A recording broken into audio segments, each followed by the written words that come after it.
that this spell here, Creeping Frost, fires out these icy projectiles that leave this icy ground on the floor that will slowly creep towards its enemy, dealing area damage and creating a chilling area that deals cold damage over time. And socket in a divergent Creeping Frost, what this does is it gives one extra projectile. So you can see here it's firing out one extra projectile. Add an Ashes of the Stars, which gives 30 quality. That will give us 2 projectiles. With the Deadeye Ascendancy, we're going to have more projectiles. Now, if we go and we socket this into a Dialas, and we equip this red chest, and we go and put this in a green socket, you'll now see that we have 4 projectiles. So you can sit here and fire out a load of projectiles that will creep towards people. We can give it some cold pen as well. We can give it crit damage. We can give it crit chance. And we can give it spell echo, which is going to fire the spell out a lot more often. Now you can see that we're really machine gunning out. If we apply the key aspect of this build, which is a Nimbus, instead of this firing out like so, once we put the Nimbus on, it will actually fire out in random directions, like so. This allows it to shotgun, because it can come back and hit, and if we Sniper's Mark the target, if we curse with Sniper's Mark and stand near it, the projectiles will split into a ton of different places and then return, and that's where it's doing our damage. We currently have 120 mil. Again, all the links and everything will be in the POB. The way we're able to cap our crit is using a scepter that gives Secret of Suffering, or you can also use the jewels for the Secrets of Suffering.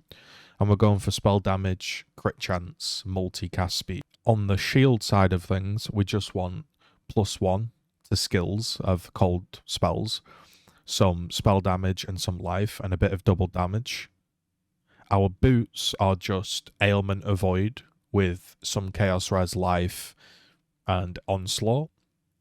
And we're also dropping brittle scorched ground, which is some penetration. As you can see here, as we run it, drops this scorched ground. And because we do blink around a lot, we actually do apply this quite regularly to bosses and enemies. Attack and cast speed whilst focused with extra proj and unnerve. And you'll see that when we focus, when we have this orb above our head, we attack so much faster. That's kind of like how we're really utilizing a lot of cast speed. You can see that we really are firing them out pretty quickly. In here, we just have a cast when damage taken set up. We have shield charge, so we can jump around. And in our boots, we just have Sniper's Mark, Grace, Vitality, and Defensive Banner. Vitality being level 1, just so we can use our Watcher's Eye, which gives us life gained on hit, which is huge because we're going to be hitting a lot of monsters. For the sort of helmet aspect of the build, you can use a reservation. If you're struggling to cap your reservation out, you can use determination reservation. I managed to squeeze it in there, so I went for Sniper's Mark curse effect, and this gives us +1. So our Enlighten has level 4. We've got our Zealotry, Divergent Blood and Sand, and Determination.